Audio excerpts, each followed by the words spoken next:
안녕하세요. 사랑방 야담에 오신 여러분 반갑습니다. 항상 건강하세요. 영상 전 구독, 좋아요 눌러주시고 오늘 야담 시작하겠습니다. 한양 성박 작은 마을에 살던 여인 소련은 그저 평범한 나날을 바랐습니다. 아버지가 일찍 돌아가시고 홀어머니와 단둘이 살아가던 그녀는 바느질로 근근히 생계를 꾸려갔지요. 23의 나이 혼처를 정하기에 딱 좋은 때였지만 소련은 서두르지 않았습니다. 어머니 곁에서 조용히 살아가는 것만으로도 충분하다 여겼던 겁니다. 그런데 어느 날 아침 마을 어귀가 술렁이기 시작했습니다. 관복을 입은 사람들이 나타나 방을 붙이는데 거기 적힌 이름 중 하나가 바로 소련이었던 겁니다. 왕비 간택 후보자 명부였습니다. 소련의 어머니는 그 자리에서 주저앉아 울음을 터뜨렸고 이웃 안악들은 축하한다며 모여들었지요. 아이고, 소련이 내가 왕비가 될 줄이야. 우리 마을에서 간택 명부에 오른 건 20년 만이라네. 사람들은 입을 모아 부러워했지만 소련은 그들의 말이 귓속으로 들어오지 않았습니다. 다만 가슴속이 얼어붙는 것만 같았지요. 왕비 간택이라는 것이 축복이 아니라는 걸 소련은 어렴풋이 알고 있었습니다. 궁에 들어간 여인들 중 살아 돌아온 이가 드물다는 이야기를 어른들이 나지막이 속삭이는 걸 들었던 겁니다. 그날 밤 소련은 잠을 이루지 못했습니다.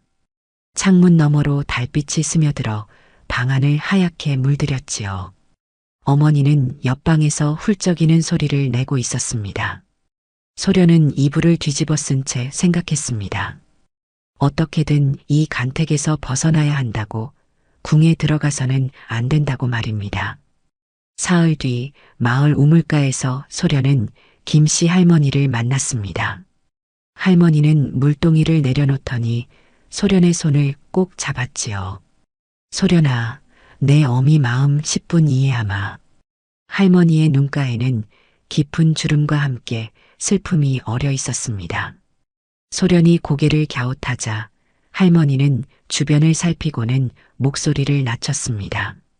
내 조카딸이 말이다. 30년 전 간택에 올랐었지. 그래서요? 궁에 들어간 지 석 달 만에 병으로 죽었다고 했어. 하지만 그 아이 시신을 본 사람은 아무도 없었단다. 할머니의 말에 소련의 등골이 서늘해졌습니다. 할머니는 계속 이어갔지요. 후궁 자리를 놓고 싸우다 독살당한 거라더구나. 아니면 왕의 총애를 받지 못해 냉궁에 갇혀 굶어 죽었거나. 궁 안에서 벌어지는 일은 밖에서 알 수가 없어. 그저 여인들이 하나둘 사라진다는 것만 알 뿐이지. 그날 이후로 소련은 마을 어른들이 나지막이 나누는 이야기에 귀를 기울였습니다. 간택에 올라 궁에 들어간 여인 10명 중 절반은 1년을 못 넘긴다는 것, 왕의 눈에 들지 못하면 평생 궁 안에 갇혀 지내야 한다는 것, 권력 다툼에 휘말려 목숨을 잃는 일이 다반사라는 것을 알게 되었습니다. 정씨 아저씨는 술에 취해 이렇게 말했지요. 간택은 축복이 아니라 감옥이요. 살아서 나올 수 없는 감옥 말이야. 소련은 그 말을 가슴에 새겼습니다. 어떻게든 이 간택에서 벗어나야 한다고, 궁에 들어가서는 절대 안 된다고 다짐했지요. 하지만 왕명을 거스를 방법이 있을까요? 소련은 밤마다 궁리했지만 뾰족한 수가 떠오르지 않았습니다.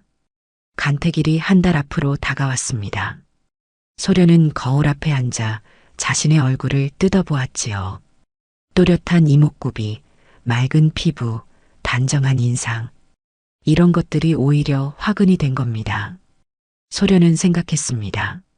추하게 보이면 어떨까, 병들어 보이면 어떨까 하고 말입니다. 다음 날부터 소련은 일부러 헝클어진 머리로 다녔습니다.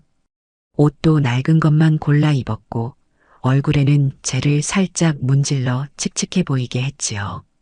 마을 사람들이 이상하게 쳐다봤지만 소련은 아랑곳하지 않았습니다.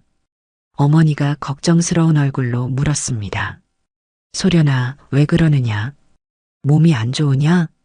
아니에요, 어머니. 그냥 치장할 마음이 없어서요. 소련은 일부러 기침도 자주 했습니다. 마을 어귀를 지나갈 때면 몸을 굽히고 휘청거리는 척했지요.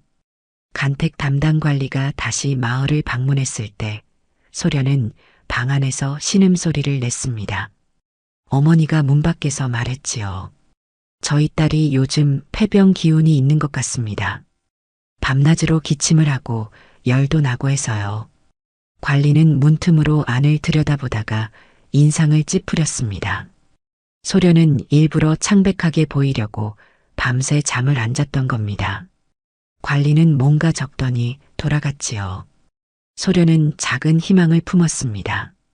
이러면 간택에서 제외되지 않을까 하고 말입니다. 하지만 며칠 뒤 다시 방이 붙었습니다. 명부에서 소련의 이름은 여전히 지워지지 않았던 겁니다. 오히려 이런 문구가 추가되어 있었지요. 건강 상태 재확인 예정. 소련은 절망했습니다. 이렇게 해서는 안 되겠구나. 다른 방법을 찾아야겠구나 싶었지요. 하지만 무슨 방법이 있을까요? 도망칠 수도 없고 거짓으로 혼인했다. 속일 수도 없는 노릇이었습니다. 바로 그 즈음 소련의 집 옆에 새로운 사람이 이사를 왔습니다. 담 하나를 사이에 둔 옆집이었는데 그 집은 오래도록 비어 있었지요. 2, 3년 전 주인이 한양으로 이사간 뒤로 아무도 들어오지 않았던 겁니다. 이사 온 건 남자 혼자였습니다. 30 안팎으로 보이는데 행색이 묘했지요. 옷은 좋은 천으로 지어진 듯 했지만 군데군데 얼룩이 져 있었고 갓을 쓰고 다니지만 비스듬히 기울어진 채였습니다. 하인도 없이 혼자 살았는데 낮에는 술을 마시고 밤에는 어디론가 나갔다가 새벽에 돌아오곤 했지요. 마을 사람들은 금세 그를 한량이라 불렀습니다. 저 양반 일은 안 하고 술만 마시더라. 집안이 좀 있나 보지. 그래도 저렇게 놀기만 하면 오래 못 가. 말투도 건방지고 아무하고도 섞이질 않아. 소련도 그 소문을 들었습니다. 처음에는 별 관심이 없었지요. 옆집에 누가 살든 자신과 무슨 상관이겠습니까? 간택 걱정에 머리가 터질 지경인데 옆집 한량 따위 신경 쓸 겨를이 없었던 겁니다. 그런데 어느 날 저녁 소련이 뒷마당에서 빨래를 널고 있는데 담장 너머로 목소리가 들려왔습니다. 야, 술 한 병만 더 가져와. 날이 오늘은 이미 세 병째이십니다. 시끄러워. 내 돈으로 사 마시는데 내가 왜 참견이야. 하인이 아니라 술집 사환이었던 모양입니다. 소련은 고개를 저었지요. 대낮부터 술이라니 저런 사람이 한량이 아니면 뭐겠습니까? 소련은 빨래를 다 널고 안으로 들어가려 했습니다. 그때였습니다. 담장 너머로 무언가 훅 날아와 소련의 발치에 떨어졌지요. 술병이었습니다. 다행히 깨지지는 않았지만 소련은 깜짝 놀라 뒤로 물러섰습니다. 아, 미안. 담장 너머로 남자의 목소리가 들려왔습니다. 사과하는 말투인데도 묘하게 건성이었지요. 소련은 술병을 집어들고 담장 쪽으로 다가갔습니다. 조심하셔야지요. 소련이 담장 너머로 말하자 잠시 침묵이 흘렀습니다. 그러더니 남자가 대답했지요. 그래, 조심하지. 그 목소리에는 웃음기가 전혀 없었습니다. 한량이라면 을에 해벌쭉 웃거나 능글맞게 구는 법인데 이 사람은 달랐던 겁니다. 소련은 고개를 갸웃하며 집 안으로 돌아갔습니다. 며칠 뒤 소련은 우물에 물을 기르러 갔습니다. 아침 일찍이라 마을은 조용했지요. 물동이를 이고 집으로 돌아오는 길, 대문 앞에서 소련은 멈춰 섰습니다. 옆집 사내가 담장에 기대서 있었던 겁니다. 갓은 쓰지 않았고 머리는 대충 묶었으며 옷깃은 흐트러진 채였습니다. 아침부터 술 냄새가 났지요. 소련은 그를 못 본 척하고 지나가려 했습니다. 그런데 사내가 먼저 말을 걸었습니다. 간택 후보라며? 소련은 걸음을 멈추고 사내를 돌아보았습니다. 처음으로 제대로 마주본 얼굴이었지요. 나이는 30 안팎, 얼굴은 준수했지만 수염을 며칠 깎지 않아 지저분해 보였습니다. 하지만 소련이 가장 놀란 건 그의 눈빛이었습니다. 웃음기라곤 전혀 없는 사람을 꿰뚫어 보는 듯한 시선이었습니다. 술에 절어 사는 한량의 눈이 아니었지요. 오히려 무언가를 깊이 생각하는 사람, 세상을 다 본 사람의 눈빛이었습니다. 그게 당신과 무슨 상관입니까? 소련이 차갑게 대답했습니다. 사내는 피식 웃었지요. 상관없지. 그냥 마을에서 소문이 자자하길래 소문에 관심이나 가지실 분이? 소련의 말에 사내는 잠시 말이 없었습니다. 그러더니 천천히 고개를 끄덕였지요. 그래, 나 같은 한량이 무슨 상관이겠어. 사내는 그렇게 말하고는 돌아섰습니다. 소련은 그의 뒷모습을 물끄러미 바라봤지요. 이상한 사람이었습니다. 한량처럼 굴면서도 어딘가 달랐던 겁니다. 말투는 건방졌지만 목소리에는 무게가 있었고 몸가짐은 흐트러졌지만 등은 꼿꼿했습니다. 소련은 고개를 저으며 집 안으로 들어갔습니다. 하지만 그날 저녁 문득 그 사내의 눈빛이 떠올랐지요.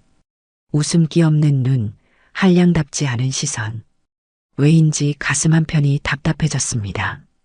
그 뒤로 소련과 사내는 가끔 마주쳤습니다. 우물가에서, 마을 어귀에서, 혹은 담장 너머로 말입니다. 사내는 여전히 낮에는 술을 마시고 밤에는 어디론가 나갔다 왔지요. 마을 사람들은 여전히 그를 한량이라 수군거렸습니다. 하지만 소련은 점점 이상함을 느꼈습니다.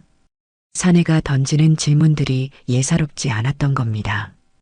어느 날 담장 너머로 사내가 물었습니다. 간택이 그렇게 싫은가? 소련은 빨래를 널다 말고 멈칫했지요. 아무에게도 말하지 않았는데 어떻게 알았을까요? 누가 좋아하겠습니까? 그럼 도망칠 생각은? 도망쳐서 어디로 갑니까? 왕명을 거스르면 삼족이 멸합니다. 사내는 잠시 침묵했습니다. 그러더니 조용히 말했지요. 그렇지. 도망칠 곳은 없지. 그 말투가 묘했습니다. 마치 자신도 도망칠 곳이 없다는 듯한 깊은 한숨이 섞인 목소리였던 겁니다. 소련은 담장 너머를 바라보며 물었습니다. 당신은 무슨 일로 이 마을에 왔습니까? 도망쳐 왔지. 뭐로부터요? 답답한 것들로부터. 사내의 대답은 늘 이런 식이었습니다. 명확하지 않으면서도 묘하게 진실처럼 들렸지요. 소련은 더 묻지 않았습니다. 각자 숨기고 싶은 게 있는 법이니까요.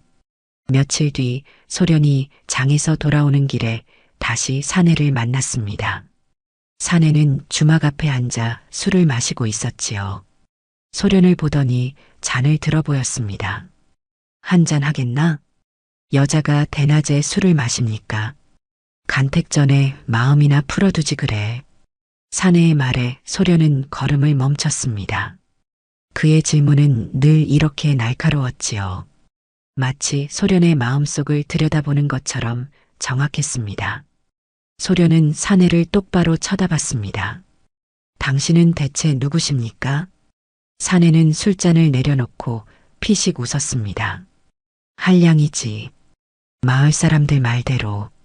한량이 저렇게 사람 마음을 꿰뚫어 봅니까? 사내의 웃음이 사라졌습니다.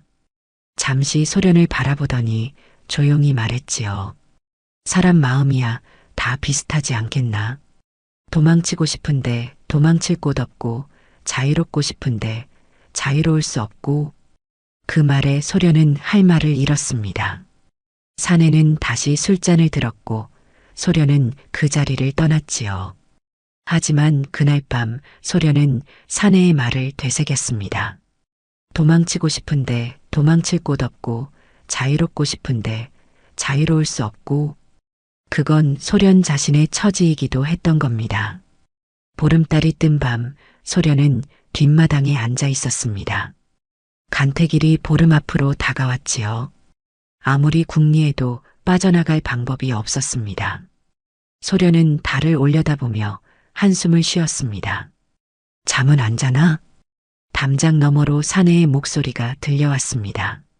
놀랍게도 술 냄새가 나지 않았지요. 소련은 고개를 돌려 담장을 바라봤습니다. 잠이 오지 않습니다. 간택 때문인가? 그렇습니다. 사내는 한동안 말이 없었습니다. 바람소리만 담장 사이로 지나갔지요. 그러다 사내가 조용히 말했습니다. 궁에 들어가기 싫은 게 두려워서인가 아니면 자유를 잃는 게 두려워서인가? 소련은 그 질문에 가슴이 철렁했습니다. 정확했던 겁니다. 소련이 두려워하는 건 죽음이 아니라 자유를 잃는 것이었지요. 평생을 궁 안에 갇혀 누군가의 소유물처럼 살아가는 것이었습니다. 당신은 어떻게 그런 걸 압니까? 나도 갇혀 살았으니까. 사내의 대답에 소련은 눈을 크게 떴습니다. 갇혀 살았다니 무슨 뜻일까요? 소련이 묻기도 전에 사내가 먼저 말했지요. 태어나서 지금까지 늘 누군가 곁에 있었어. 혼자 걷지도, 혼자 먹지도, 혼자 생각하지도 못했지. 모든 게 정해져 있었고 내 뜻대로 할 수 있는 건 아무것도 없었어. 소련은 입을 다물고 들었습니다. 사내의 목소리에는 깊은 외로움이 묻어났지요. 그래서 도망쳤어. 이곳으로. 왜 하필 이곳입니까? 아무도 날 모르는 곳이니까. 여기선 그냥 한량일 뿐이니까. 소련은 비로소 알았습니다. 이 사람도 자신처럼 도망쳐온 사람이라는 것을, 자유를 찾아 이곳까지 온 사람이라는 것을 말입니다. 소련은 조용히 말했습니다. 저도 도망치고 싶습니다. 하지만 갈 곳이 없습니다. 그래, 갈 곳이 없지. 사내의 목소리가 더 낮아졌습니다. 소련은 담장에 손을 얹었지요. 당신은 언제까지 여기 있을 겁니까? 글쎄, 들킬 때까지? 들키면 어떻게 됩니까? 돌아가야지. 갇혀있던 곳으로. 둘은 담장을 사이에 두고 한동안 말이 없었습니다. 달빛만이 마당을 비추고 바람만이 나뭇잎을 흔들었지요. 그날 밤 이후 소련과 사내 사이에는 이상한 신뢰가 싹텄습니다. 서로의 진짜 비밀은 알지 못했지만 서로가 도망쳐온 사람이라는 것만큼은 알았던 겁니다. 나흘 뒤 마을에 작은 소동이 벌어졌습니다. 김씨네 막내 아들이 우물에 빠진 겁니다. 아이는 겨우 5살 우물벽을 붙잡고 악을 쓰며 울고 있었지요. 어른들이 달려왔지만 우물이 깊어 선뜻 뛰어들 엄두를 못 냈습니다. 밧줄을 가져와. 아니야, 사다리를 내려야 해. 사람들이 허둥대는 사이 누군가 우물 난간을 훌쩍 뛰어넘어 물속으로 뛰어들었습니다. 소련도 그 소리를 듣고 달려왔지요. 사람들 사이로 보니 우물 속에서 아이를 안고 올라오는 사람이 바로 옆집 사내였습니다. 사내는 한 손으로는 아이를 안고 다른 손으로는 우물벽을 짚어가며 올라왔지요. 몸놀림이 놀라울 정도로 민첩했습니다. 술에 절어 지내는 한량의 움직임이 아니었던 겁니다. 오히려 단련된 무사의 몸놀림에 가까웠습니다. 사내가 우물 밖으로 나오자 사람들이 달려들어 아이를 받았습니다. 아이 어미는 아이를 끌어안고 울음을 터뜨렸지요. 사내는 온몸이 젖은 채 우물가에 주저앉았습니다. 숨을 고르는 모습조차 평범하지 않았습니다. 거친 숨을 몰아쉬면서도 등은 고닫고 눈빛은 흐트러지지 않았지요. 고맙습니다. 정말 고맙습니다. 김씨가 사내에게 절을 했습니다. 사내는 손을 저으며 일어섰지요. 별일 아닙니다. 무슨 말씀을, 저희 아이 목숨을 구해주셨는데 사내는 대꾸 없이 자기 집으로 걸어갔습니다. 사람들은 수군거렸지요. 한량이라더니 몸 쓰는 솜씨가 예사롭지 않던데? 그러게 말이야. 우물에 뛰어드는 것도 저렇게 빨리 올라오는 것도 보통 사람은 못해. 소련도 그 모습을 보고 있었습니다. 사내가 집으로 들어가기 전 잠깐 소련 쪽을 돌아봤지요. 눈이 마주쳤습니다. 사내는 아무 말 없이 고개를 끄덕이고는 문을 닫았습니다. 소련은 그 자리에 서서 생각했습니다. 저 사람은 대체 누구일까? 한량치고는 너무 많은 것을 숨기고 있었습니다. 몸놀림, 말투, 눈빛. 어느 것 하나 평범하지 않았던 겁니다. 그날 밤 소련은 담장 너머로 말을 걸었습니다. 오늘 대단하셨습니다. 사내는 한참 뒤에 대답했지요. 그냥 아이가 불쌍해서. 한량이 저렇게 몸을 쓸 줄은 몰랐습니다. 옛날에 배운 게 있어서. 무엇을 배우셨습니까? 사내는 대답하지 않았습니다. 소련은 더 묻지 않았지요. 하지만 확신했습니다. 이 사람은 평범한 한량이 아니라는 것을, 무언가 큰 비밀을 품고 있다는 것을 말입니다. 그 무렵 한양 왕궁에서는 피비린내 나는 권력 다툼이 벌어지고 있었습니다. 왕비 간택을 앞두고 후궁들과 대신들이 각자의 후보를 밀고 있었지요. 누가 왕비가 되느냐에 따라 권력의 판도가 바뀔 터였습니다. 좌의정 민대감은 자신의 조카 딸을 밀었습니다. 우의정 한대감은 자기 집안과 연이 닿은 처자를 지목했지요. 하지만 가장 위협적인 인물은 따로 있었습니다. 왕의 총애를 받는 후궁, 혜빈이었습니다. 혜빈은 왕비 자리를 노리고 있었습니다. 자신이 낳은 대군을 세자로 만들기 위해서는 왕비가 되어야 했지요. 그런데 간택 후보 중에 혜빈이 특히 경계하는 이름이 하나 있었습니다. 바로 소련이었습니다. 소련이라는 계집아이가 문제입니다. 혜빈의 신복인 상궁이 말했습니다. 혜빈은 차를 마시며 물었지요. 어째서? 용모가 빼어나고 집안은 미천하지만 인품이 바르다 합니다. 무엇보다 주상께서 좋아하실 만한 청초한 기품이 있다고 하옵니다. 혜빈의 눈빛이 차갑게 식었습니다. 그럼 없애야겠구나. 하오나 아직 궁에 들어오지도 않았는데 궁에 들어오기 전에 없애면 되지. 혜빈은 찻잔을 내려놓고 냉소를 지었습니다. 상궁은 허리를 굽혔지요. 분부대로 하겠나이다. 다음 날 혜빈의 사람들이 움직이기 시작했습니다. 소련이 사는 마을에 밀정을 보내 동태를 살폈지요. 소련을 모함할 거짓 증언을 만들고 죄를 뒤집어 씌울 계략을 짰습니다. 한편 민대감도 가만히 있지 않았습니다. 자기 조카딸이 왕비가 되려면 경쟁자들을 제거해야 했던 겁니다. 그 역시 소련을 눈엣 가시로 여겼지요. 소련이라는 계집 어찌 처리할까? 민대감의 측근이 물었습니다. 민대감은 수염을 쓰다듬으며 말했지요. 병으로 죽었다 하면 되지. 간택 전에 갑자기 병사하는 일이야 흔하지 않은가. 궁 안에서는 이미 소련의 목숨을 노리는 자들이 여럿이었습니다. 아직 궁에 들어오지도 않았는데 벌써 표적이 된 겁니다. 소련은 이 사실을 알지 못했지요. 마을에서 조용히 간택일을 기다리며 불안해하고 있을 뿐이었습니다. 간택일이 열흘 앞으로 다가온 어느 날 아침 소련의 집 앞에 관군들이 들이닥쳤습니다. 소련은 빨래를 널다가 깜짝 놀라 돌아봤지요. 소련이라는 계집이 여기 사느냐?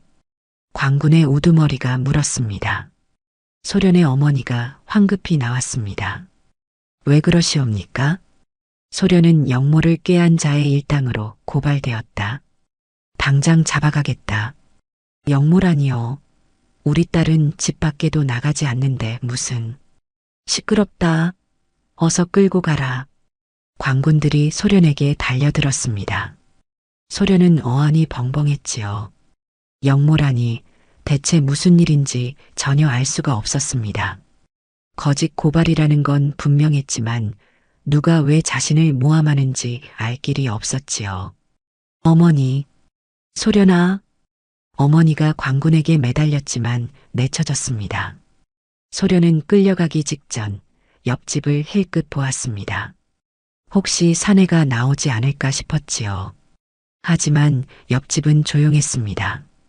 그때였습니다. 옆집 대문이 열리더니 사내가 걸어 나왔습니다. 평소와 달리 갓을 단정히 쓰고 옷깃을 바르게 여민 모습이었지요. 술 냄새도 나지 않았습니다. 사내는 광군 앞으로 다가왔습니다. 무슨 일이냐? 사내의 목소리에는 평소와 다른 권위가 실려 있었습니다. 광군 우두머리가 사내를 쳐다봤지요. 당신은 누구요? 옆집에 사는 사람이다. 소련이 무슨 죄를 지었기에 끌고 가는 것이냐? 영모에 연루되었소. 증거는? 고발장이 있소. 사내는 피식 웃었습니다. 비웃음이었지요. 고발장? 간택 후보를 제거하려는 궁의 더러운 짓거리겠군. 광군 우두머리의 얼굴이 굳었습니다. 함부로 말하지 마시오. 당신도 같이 잡아갈 것이오. 광군들이 사내에게 다가들었습니다. 하지만 사내는 꼼짝도 하지 않았지요. 그저 광군들을 쭉 둘러보더니 낮고 단호한 목소리로 말했습니다. 멈춰라. 사내의 한마디에 광군들이 멈칫했습니다. 그 목소리에는 명령의 무게가 실려 있었지요. 평소 술에 절어 지내던 한량의 목소리가 아니었습니다. 오히려 높은 자리에 있던 사람, 명을 내리는데 익숙한 사람의 목소리였던 겁니다. 광군 우두머리가 인상을 찌푸렸습니다. 당신이 뭔데 우리를 멈추라 하오? 사내는 대답 대신 품속에서 무언가를 꺼냈습니다. 작은 패찰이었지요. 광군 우두머리가 그것을 보는 순간 얼굴이 새하얗게 변했습니다. 그 패찰은 왕실의 것이었던 겁니다. 오직 왕과 왕족만이 지닐 수 있는 표식이었습니다. 이것이 광군 우두머리는 그 자리에서 무릎을 꿇었습니다. 다른 광군들도 황급히 따라 엎드렸지요. 소련은 그 광경을 보며 입을 다물지 못했습니다. 사내가 고개를 들라는 손짓도 없이 말했습니다. 이 여인에 대한 고발은 누가 했느냐? 그것은 대답하라. 혜빈 마마의 명을 받은 자가 고발하였사옵니다. 사내의 눈빛이 차갑게 가라앉았습니다. 혜빈이라. 과연 그럴 줄 알았다. 사내는 소련을 향해 돌아섰습니다. 소련은 그의 눈을 똑바로 보았지요. 이제야 알았습니다. 이 사람이 왜 한량처럼 살았는지, 왜 술에 절어 지냈는지, 왜 아무도 모르는 이곳으로 왔는지를 말입니다. 당신은 대체? 소련이 떨리는 목소리로 물었습니다. 사내는 잠시 망설이더니 조용히 말했지요. 나중에 설명하겠다. 지금은 이것부터 처리해야 한다. 사내는 다시 광군 우두머리를 보았습니다. 돌아가서 전하라. 이 여인은 내가 보호한다고. 누구든 손 떼는 자는 내가 직접 처벌할 것이라고. 하오나. 혜빈에게도 전하라. 간택에 손을 대지 말라고. 다음에 이런 일이 또 벌어지면 혜빈 자리도 보전 못할 것이라고. 광군 우두머리는 땀을 뻘뻘 흘리며 고개를 조아렸습니다. 명을 받들겠나이다. 광군들은 황급히 물러갔습니다. 마을 사람들은 무슨 일인지 몰라 수군거렸지요. 소련의 어머니는 멍하니 서 있었습니다. 소련만이 사내를 뚫어지게 쳐다보고 있었습니다. 사내는 소련에게 다가와 낮은 목소리로 말했습니다. 놀랐겠다. 미안하다. 당신은 대체 누구십니까? 소련의 물음에 사내는 씁쓸하게 웃었습니다. 알고 싶은가? 알아야 하지 않겠습니까? 사내는 한동안 소련을 바라보다가 고개를 끄덕였습니다. 그래. 이제 숨길 수도 없겠구나. 사내는 주변을 둘러보고는 소련에게 속삭였지요. 오늘 밤 담장 너머로 오너라. 모든 것을 말해주겠다. 소련은 고개를 끄덕였습니다. 사내는 돌아서서 자기 집으로 들어갔지요. 소련은 그 뒷모습을 보며 가슴이 두근거렸습니다.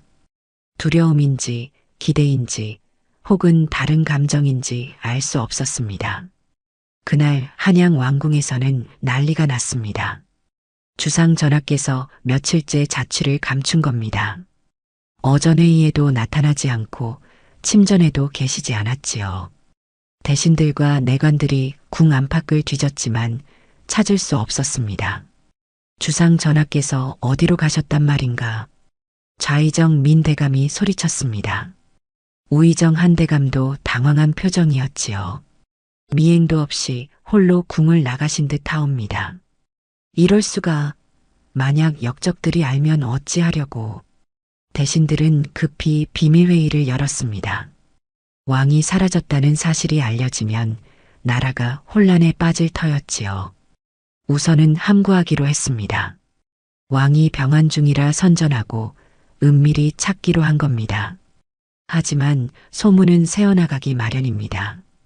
궁 안에서 왕이 사라졌다는 이야기가 은밀히 퍼졌지요. 해빈도 그 소문을 들었습니다.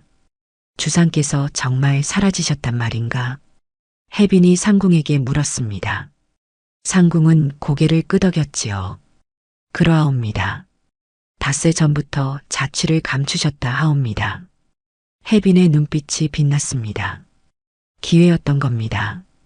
왕이 없는 사이 자신의 아들을 세자로 만들 수도 있었지요.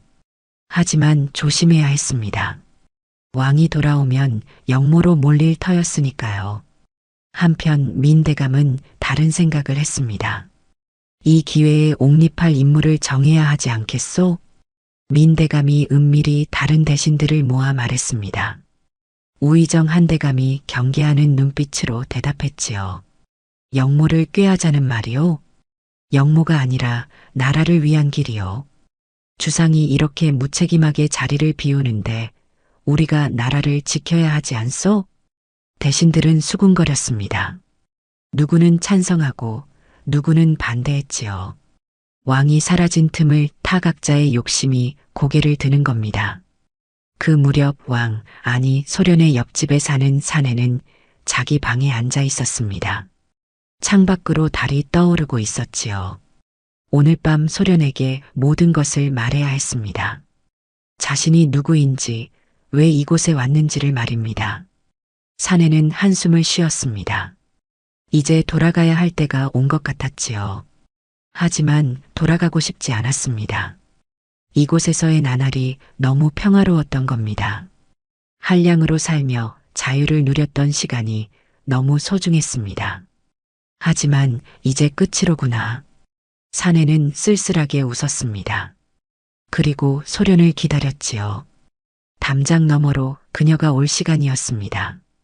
밤이 깊어지자 소련은 뒷마당으로 나왔습니다. 달빛이 마당을 환하게 비추고 있었지요. 소련은 담장 앞에 서서 낮은 목소리로 불렀습니다. 계십니까? 여기 있다. 담장 너머로 사내의 목소리가 들려왔습니다. 평소보다 더 무거운 목소리였지요. 소련은 담장에 손을 얹고 말했습니다. 말씀하시겠다 하셨습니다. 그래. 사내는 한동안 침묵했습니다. 바람소리만 담장 사이로 지나갔지요. 그러다 사내가 천천히 입을 열었습니다. 나는 이 나라의 왕이다. 소련은 숨이 멎는 듯 했습니다. 짐작은 했지만 직접 듣는 것은 달랐지요. 왕, 바로 담장 하나 너머에 왕이 있었던 겁니다. 소련은 떨리는 목소리로 물었습니다. 왜 이곳에 계셨습니까? 자유롭게 숨쉬고 싶었다. 사내, 아니 왕의 목소리에는 깊은 외로움이 묻어났습니다. 태어나서 지금까지 나는 한 번도 자유로웠던 적이 없다. 왕세자로 태어나 왕이 되었고 모든 것이 정해져 있었지. 무엇을 먹을지, 무엇을 입을지, 누구를 만날지. 모두 다른 사람들이 정했다. 왕은 한숨을 쉬었습니다. 신하들은 나를 허수아비로 여기고 후궁들은 권력을 탐하며 대신들은 파벌 싸움에만 몰두한다. 나는 그저 그들의 꼭두각시일 뿐이었다. 소련은 가슴이 먹먹해졌습니다. 왕이라 해서 행복한 게 아니었던 겁니다. 오히려 가장 불행한 것은 왕일지도 몰랐지요. 그래서 도망쳤다. 이곳으로, 아무도 나를 왕으로 보지 않는 곳으로. 그래서 한량 행세를 하신 겁니까? 그래. 한량으로 살면 아무도 나를 의심하지 않았다. 술을 마시고 게으름을 피우고 제멋대로 살면 왕이라고는 생각도 못하지. 왕은 쓸쓸하게 웃었습니다. 여기서 보낸 시간이 내 평생에서 가장 자유로운 시간이었다. 아무도 내게 절을 하지 않고 아무도 내게 아첨하지 않았다. 그저 옆집 한량일 뿐이었으니까. 소련은 담장 너머를 바라보았습니다. 왕의 모습은 보이지 않았지만 그의 목소리에 담긴 쓸쓸함은 느낄 수 있었지요. 그런데 너를 만났다. 왕의 말에 소련은 가슴이 철렁했습니다. 간택을 피하고 싶어하는 너를 보며 나 자신을 본 것 같았다. 도망치고 싶지만 도망칠 곳 없는 처지. 자유롭고 싶지만 자유로울 수 없는 운명. 왕은 잠시 말을 멈췄다가 이어갔습니다. 처음으로 누군가와 진짜 대화를 나눈 것 같았다. 왕으로서가 아니라 그냥 한 사람으로서 말이다. 소련은 눈시울이 뜨거워졌습니다. 왕의 고백에는 진심이 담겨 있었지요. 하지만 이제 돌아가야 한다. 궁에서 날 찾고 있을 테고 나라는 혼란스러울 것이다. 언제 떠나실 겁니까? 모레. 소련은 가슴이 무너지는 것 같았습니다. 모레면 이틀밖에 남지 않은 겁니다. 그럼 다시는 못 만날까요? 왕은 한참을 침묵하다가 대답했습니다. 모르겠다. 하지만 한 가지는 약속하마. 간택에서 너를 지키겠다. 소련은 고개를 숙였습니다. 눈물이 흘러내렸지요. 왕은 담장 너머에서 조용히 말했습니다. 미안하다. 진작 말했어야 했는데. 소련은 고개를 저었습니다. 말로는 표현할 수 없는 감정들이 가슴속을 휘저었지요. 그날 밤 둘은 담장을 사이에 두고 오래도록 말없이 서 있었습니다. 다음 날 소련은 하루 종일 멍하니 지냈습니다. 왕의 고백이 머릿속을 떠나지 않았지요. 옆집에 사는 한량이 왕이었다니. 믿기지 않으면서도 모든 게 설명되는 것 같았습니다. 왜 그의 눈빛이 한량답지 않았는지, 왜 그의 말투에 권위가 서렸는지, 왜 관군들이 그의 명령에 복종했는지, 모든 것이 이제 이해가 되었습니다. 하지만 소련의 가슴은 혼란스러웠습니다. 분노와 슬픔, 그리고 이름 모를 감정이 뒤섞였지요. 왕이 자신을 속였다는 사실이 배신처럼 느껴졌습니다. 하지만 동시에 왕의 외로움도 이해가 되었습니다. 해질 무렵 소련은 다시 뒷마당으로 나갔습니다. 담장 너머로 왕의 기척이 느껴졌지요. 내일 떠나신다 하셨습니까? 소련이 먼저 말을 꺼냈습니다. 왕은 조용히 대답했지요. 그래, 새벽에 떠날 것이다. 말씀도 없이 가실 생각이셨습니까? 미안하다. 소련은 담장을 손으로 짚었습니다. 눈물이 흘러내렸지요. 왜 속이셨습니까? 처음부터 말씀하실 수도 있었을 텐데. 말할 수 없었다. 내가 왕이라는 걸 알면 너는 나를 왕으로만 대했을 것이다. 나는 그저 한 사람으로 대해주기를 바랐다. 소련은 고개를 떨궜습니다. 왕의 말에 일리가 있었지요. 만약 처음부터 왕이라고 했다면 소련도 다르게 대했을 겁니다. 담장 너머로 편하게 이야기 나누지도 못했을 것입니다. 하지만 속인 건 사실입니다. 그래, 속였다. 용서를 구하지도 않겠다. 왕의 목소리는 단호했습니다. 소련은 한참을 침묵하다가 물었지요. 저를 어찌하실 겁니까? 간택은요? 간택에서 빼주고 싶지만 그럴 수 없다. 소련은 눈을 크게 떴습니다. 왜요? 주상께서 명하시면 되는 것 아닙니까? 간택에서 너를 빼면 다른 세력들이 의심할 것이다. 왜 하필 너만 빼주느냐고. 그럼 너는 더 위험해진다. 왕은 한숨을 쉬었습니다. 차라리 간택에 참여하게 하고 내가 지키는 게 낫다. 소련은 가슴이 답답했습니다. 결국 궁에 들어가야 한다는 말이었지요. 그럼 저는 평생 궁에 갇혀 사는 겁니까? 미안하다. 왕의 목소리에 죄책감이 묻어났습니다. 소련은 눈물을 닦으며 말했지요. 주상께서는 자유를 원하셨으면서 왜 제 자유는 빼앗으십니까? 그 말에 왕은 할 말을 잃었습니다. 소련의 말이 전곡을 찌른 겁니다.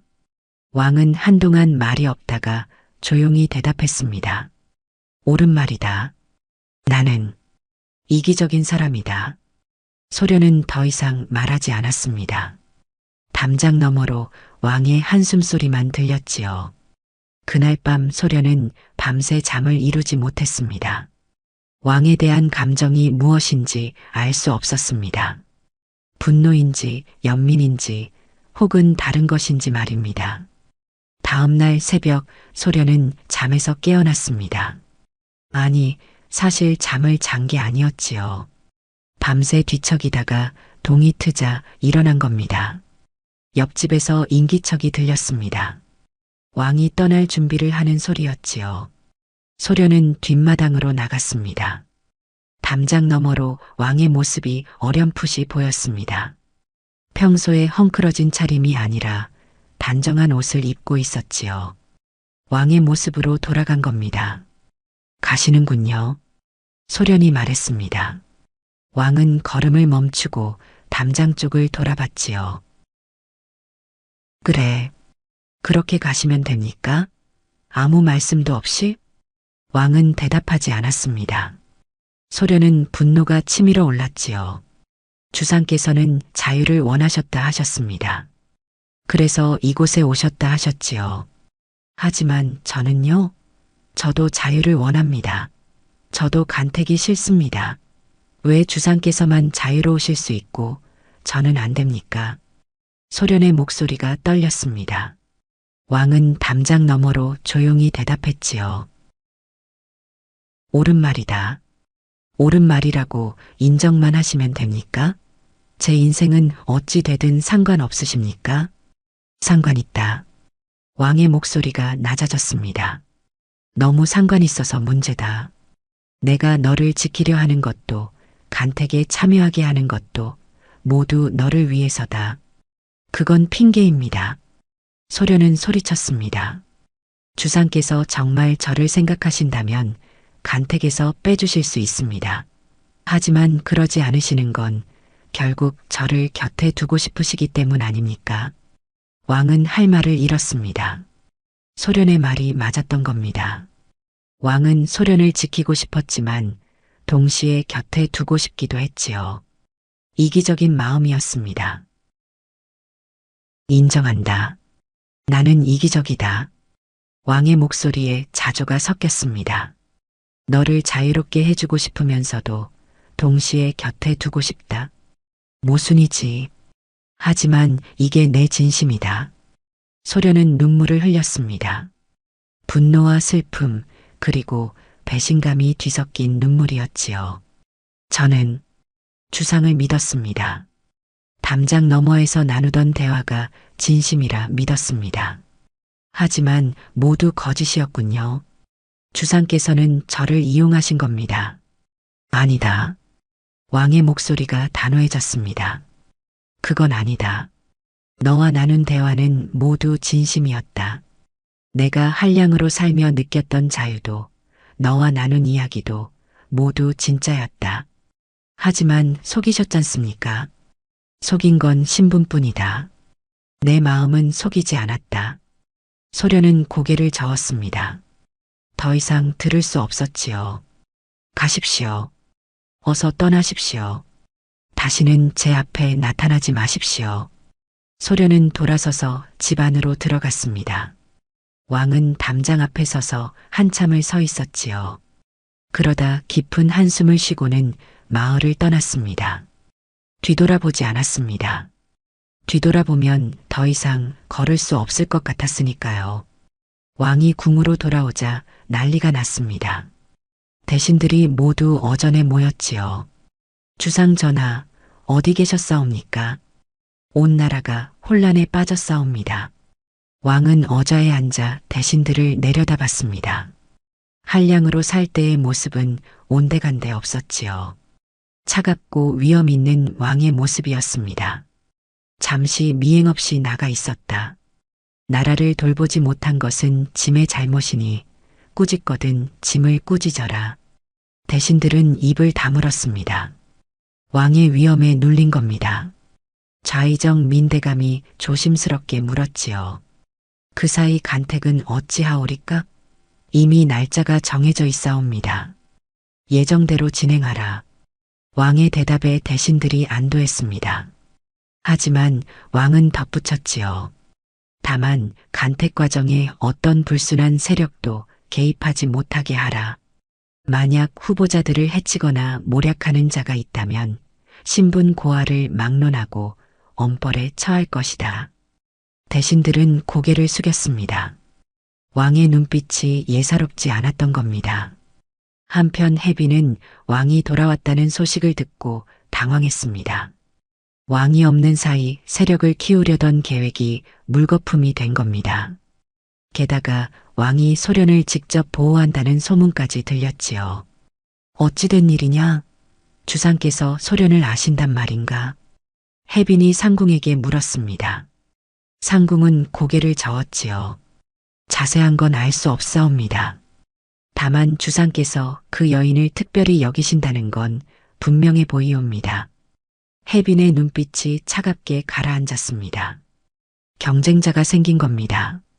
게다가 왕의 총애를 받는 경쟁자였지요. 더욱 조심해야겠구나. 함부로 손댔다간 큰일 난다. 그 무렵 소련은 마을에서 간택 준비를 하고 있었습니다. 관에서 보낸 사람들이 와서 소련을 데려갔지요.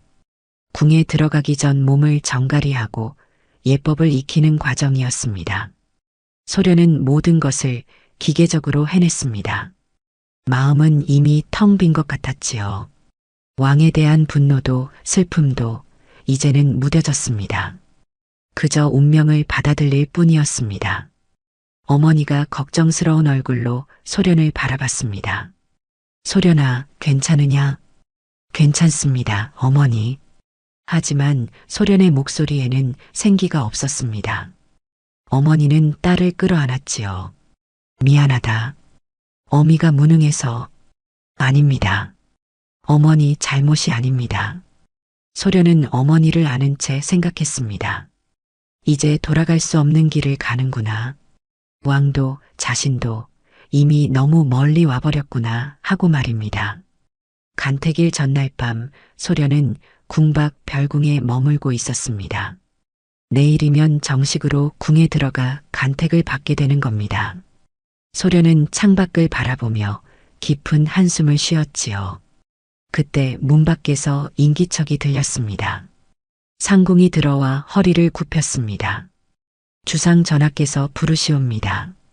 소련은 가슴이 철렁했습니다. 왕을 다시 만나게 될 줄은 몰랐지요. 소련은 상궁을 따라 별궁의 작은 정자로 갔습니다. 달빛 아래 왕이 서 있었습니다. 왕은 골룡포를 입고 있었습니다. 더 이상 한량의 모습이 아니었지요. 하지만 눈빛만은 여전했습니다. 소련을 보는 그 애틋한 눈빛은 변하지 않았던 겁니다. 오래간만이다. 왕이 먼저 말을 꺼냈습니다. 소련은 고개를 숙여 예를 갖췄지요. 주상전하, 그렇게 부르지 마라. 우리 사이에, 이제 우리 사이는 없습니다. 소련의 말에 왕은 입을 다물었습니다. 소련은 고개를 들어 왕을 똑바로 봤지요. 어찌하여 저를 부르셨사옵니까? 왕은 한참을 소련을 바라보다가 조용히 말했습니다. 선택을 주려 한다. 선택이옵니까? 궁으로 들어올 것인가 아니면 나를 버리고 떠날 것인가? 소련은 눈을 크게 떴습니다. 왕이 계속 말했지요. 내가 너를 간택에서 빼주겠다. 병으로 죽었다 하고 다른 곳에서 새 삶을 살게 해주겠다. 어머니도 함께 모시고 갈 수 있다. 하지만 그러시면 내가 어찌되든 상관없다. 내가 자유롭게 사는 게 중요하다. 왕의 목소리에는 진심이 담겨 있었습니다. 소련은 가슴이 뭉클했지요. 하지만 궁에 남을 수도 있다. 내 곁에 있을 수도 있다. 선택은 내 몫이다. 소련은 혼란스러웠습니다. 자유를 택할 것인가 아니면 왕 곁에 남을 것인가.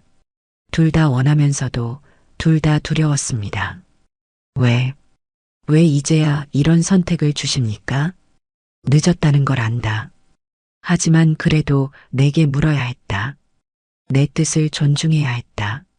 소련은 눈물을 참으며 물었습니다. 만약 제가 궁에 남는다면 주상께서는 저를 어찌하실 겁니까? 왕비로 삼을 것이다. 왕의 대답에 소련은 숨을 멈췄습니다. 왕비라. 저 같은 미천한 것을. 신분은 중요치 않다. 내가 원하는 건 진심으로 나를 대해줄 사람이다. 왕이 아닌 한 사람으로 대해줄 사람이다. 왕은 한 걸음 다가왔습니다. 내가 그런 사람이다. 담장 너머에서 나와 이야기하던 너. 한량이라 여기며 솔직하게 대해주던 너. 그런 내가 곁에 있어주길 바란다. 소련은 고개를 떨궜습니다. 눈물이 뚝뚝 떨어졌지요.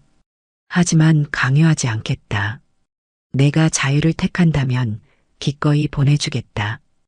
왕은 물러섰습니다. 내일 아침까지 생각해라. 그리고 답을 주거라. 왕은 돌아서서 떠났습니다. 소련은 정자에 홀로 남아 밤새 고민했지요. 자유와 사랑 사이에서 소련은 선택을 해야 했습니다. 다음 날 아침 소련은 결정을 내렸습니다. 궁에 남기로 한 겁니다. 자유도 소중했지만 왕 곁에 있고 싶은 마음이 더 컸지요. 소련은 왕에게 그 뜻을 전했습니다. 왕은 소련의 손을 잡았습니다. 후회하지 않겠나? 후회할지도 모릅니다. 하지만 떠나는 것도 후회할 것 같습니다. 왕은 고개를 끄덕였습니다. 그날로 간택이 진행되었고 소련은 왕비로 간택되었지요. 하지만 이는 궁 안의 세력들에게 선전포고나 다름없었습니다. 해비는 분노로 떨었습니다. 미천한 것이 감히 왕비 자리에. 해빈의 상궁이 조심스럽게 말했습니다.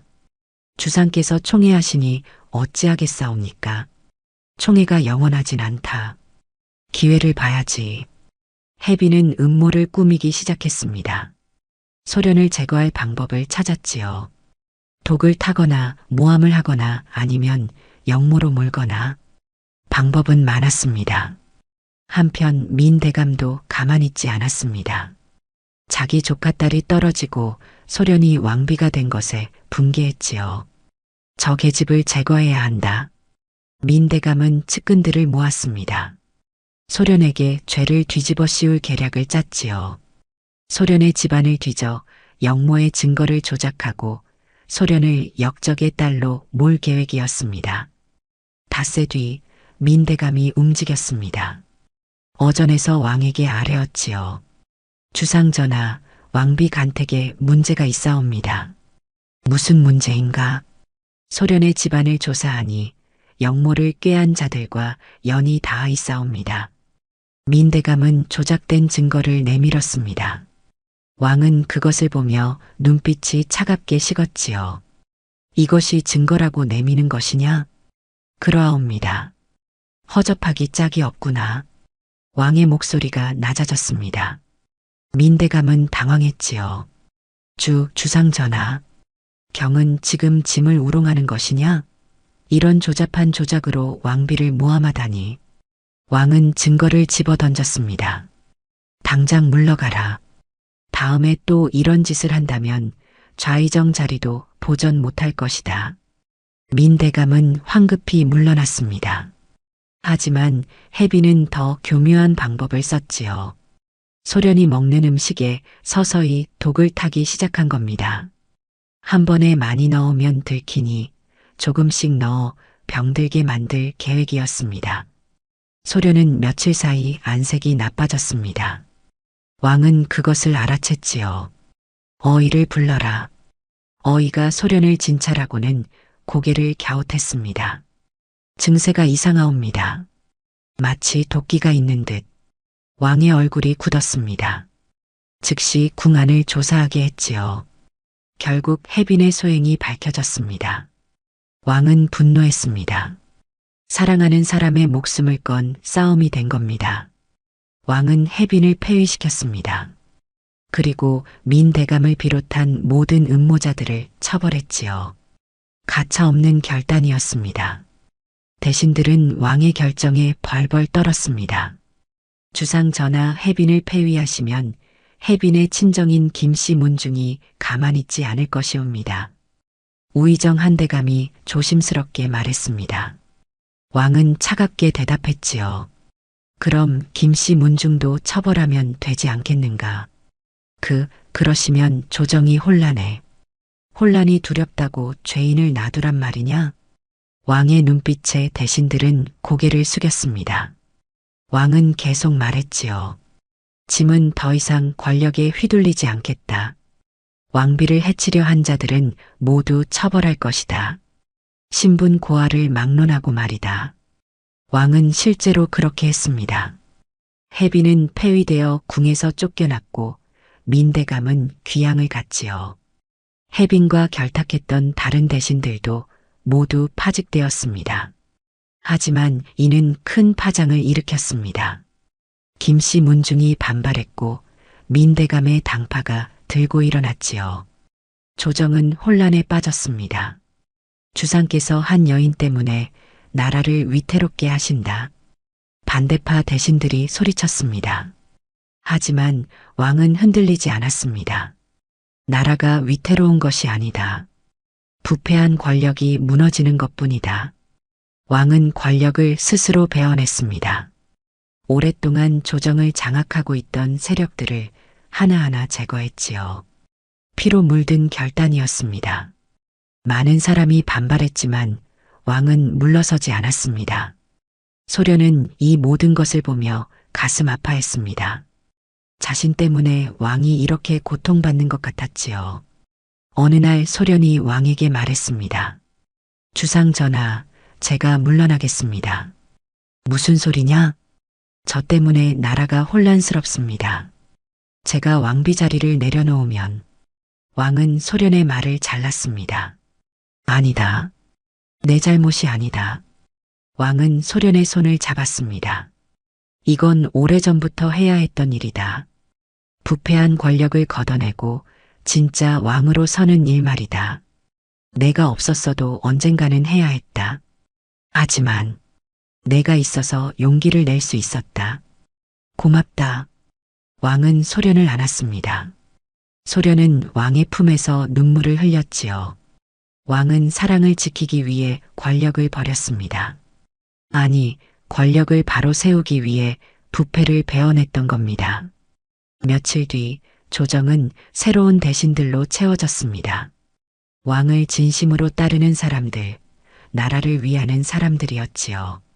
왕은 비로소 진짜 왕이 되었습니다. 누군가의 꼭두각시가 아닌 스스로 결정하는 왕이 된 겁니다. 1년이 흘렀습니다. 궁은 안정을 찾았고 왕과 왕비의 사랑도 깊어졌지요.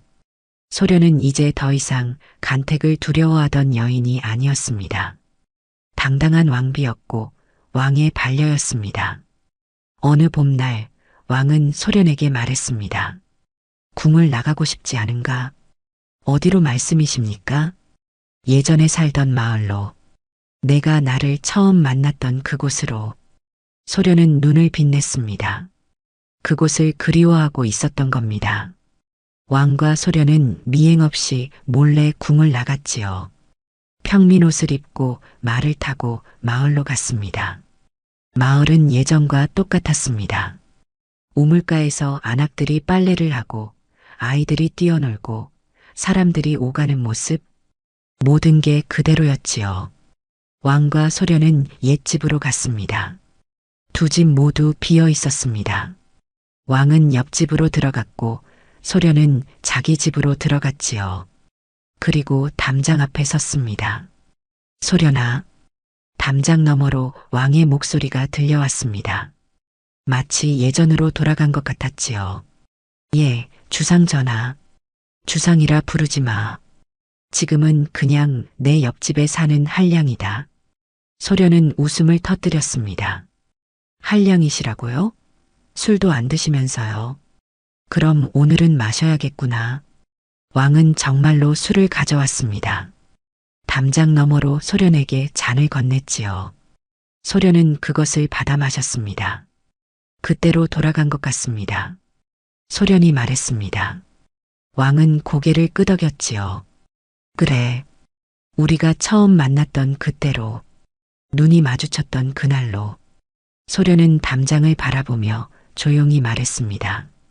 왕도 담장을 바라보며 대답했지요. 그날 내 눈을 보고 알았다. 이 사람은 다르다고. 나를 왕으로 보지 않는다고. 저도 알았습니다.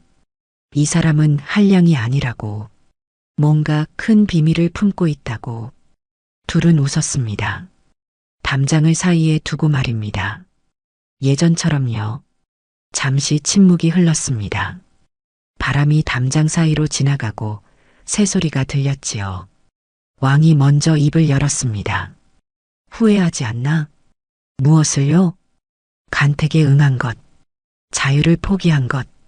소련은 고개를 저었습니다. 후회하지 않습니다. 비록 담장 밖으로 자유롭게 나갈 순 없게 되었지만 다른 것을 얻었으니까요. 무엇을? 주상 전하를. 왕은 한동안 말이 없었습니다. 그러다 조용히 말했지요. 나도 얻었다. 진짜 자유를. 주상께서 자유를요? 그래. 왕으로 사는 게 아니라 한 사람으로 사는 자유를. 너와 함께 있으면 자유롭다. 왕 노릇을 하면서도 내가 나일 수 있으니까. 소련은 눈시울이 뜨거워졌습니다. 왕도 마찬가지였지요. 해가 저물어 갔습니다. 왕과 소련은 담장 앞에 서서 석양을 바라봤습니다. 담장 너머로 서로의 그림자가 어렴풋이 보였지요. 주상 전하, 소련이 불렀습니다. 왜? 궁으로 돌아가도 이 담장을 잊지 말아 주십시오. 왕이 물었습니다. 왜 잊지 말아야 하지? 이 담장이 우리를 만났으니까요. 이 담장이 없었다면 주상께서는 여전히 외로운 왕이셨을 테고 저는 간택에 떨기만 하는 여인이었을 겁니다. 왕은 담장에 손을 얹었습니다. 소련도 담장에 손을 얹었지요. 담장 하나를 사이에 두고 두 사람의 손이 마주 닿았습니다. 잊지 않겠다. 이 담장을, 이곳에서의 나날을, 그리고 한량으로 살며 자유로웠던 시간을 저도 잊지 않겠습니다. 간택이 두려웠던 시간을, 담장 너머로 나눈 이야기들을, 그리고 주상 전하께서 한량이셨던 그때를. 달이 떠올랐습니다. 담장 위로 달빛이 쏟아졌지요. 왕과 왕비는 담장을 사이에 두고 서 있었습니다. 마치 처음 만났던 그날처럼 말입니다. 하지만 이제는 달랐습니다. 더 이상 도망쳐야 할 이유도 숨겨야 할 비밀도 없었으니까요. 단지 사랑이 있을 뿐이었습니다. 소련은 마지막으로 중얼거렸습니다. 그날 눈을 마주치지 말았어야 했을까? 왕이 담장 너머로 대답했습니다. 아니, 마주치길 잘했다. 그날이 없었다면 지금도 없었을 테니까. 소련은 고개를 끄덕이며 미소 지었습니다. 맞습니다. 그날이 있어서 지금이 있는 겁니다. 밤이 깊어갔습니다. 두 사람은 담장 앞을 떠나 각자의 옛집으로 돌아갔지요. 하지만 내일이면 함께 궁으로 돌아갈 겁니다. 담장 없이 나란히 말을 타고 말입니다.